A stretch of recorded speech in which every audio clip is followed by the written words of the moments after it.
In addition to the topics discussed in our first two videos, the subject of refugees is one of the core issues for understanding the Israel-Palestinian conflict. Who are the refugees? Why, more than 60 years later, is this still an issue? Let's look at the facts.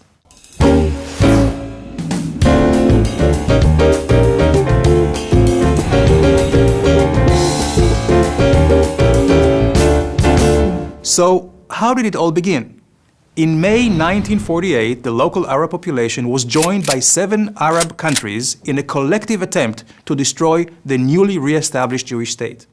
Encouraged by Arab leaders who promised they would return as victors, and later on, as a result of their failed war efforts, an estimated 500,000 Arabs fled to neighboring Arab territories. But is this the full picture?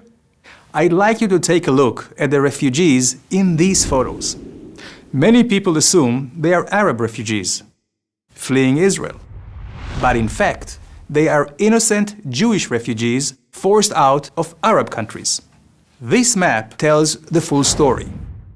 There were far more Jewish refugees than Arab refugees. Over 850,000 Jews from ancient Jewish communities predating Islam and the Arab occupation of the Middle East were forced out of their homes. Jews were stripped of their citizenship in many countries, and their property was confiscated. In contrast, 160,000 Arabs accepted Israel's offer to remain, and today there are more than 1 million Israeli Arab citizens with full equal rights living in Israel. Now, here is a question. Have you heard of any Jewish refugee camps? I didn't think so.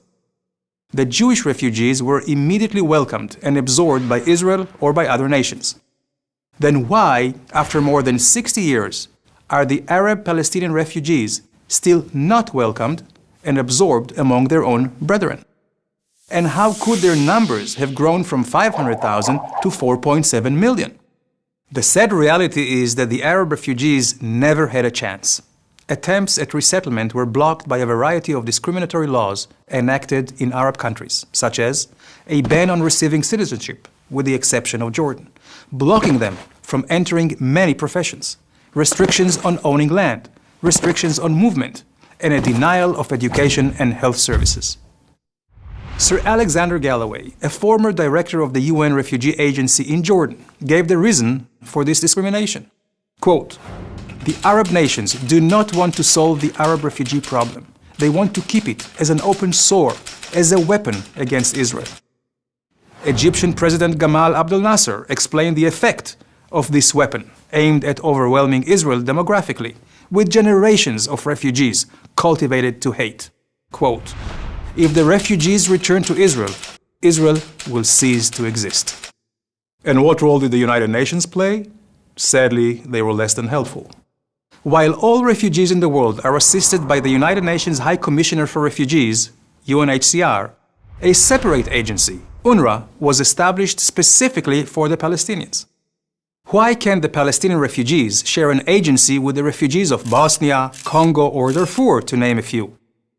The answer is because while the United Nations Central Refugee Agency helps refugees resettle, the United Nations Palestinian Refugee Agency helps perpetuate their status by applying unique criteria. For example, refugees lose their status after receiving citizenship from a recognized country.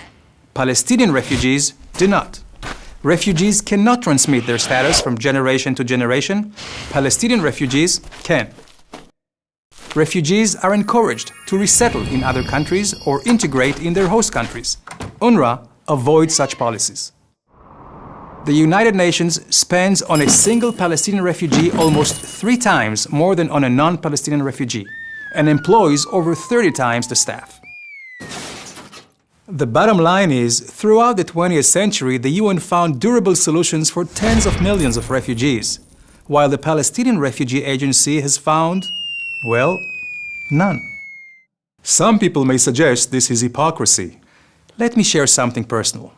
My father's family was forced out of Algeria. They and another 600,000 Jews from Arab states resettled in Israel. History has proven that resettlement and integration helped tens of millions of refugees during the 20th century reclaim their lives. However, the Palestinian refugees are trapped between Arab leaders unwilling to accept their brothers and UN agencies who do not apply equal and universal principles to all refugees. Is this just?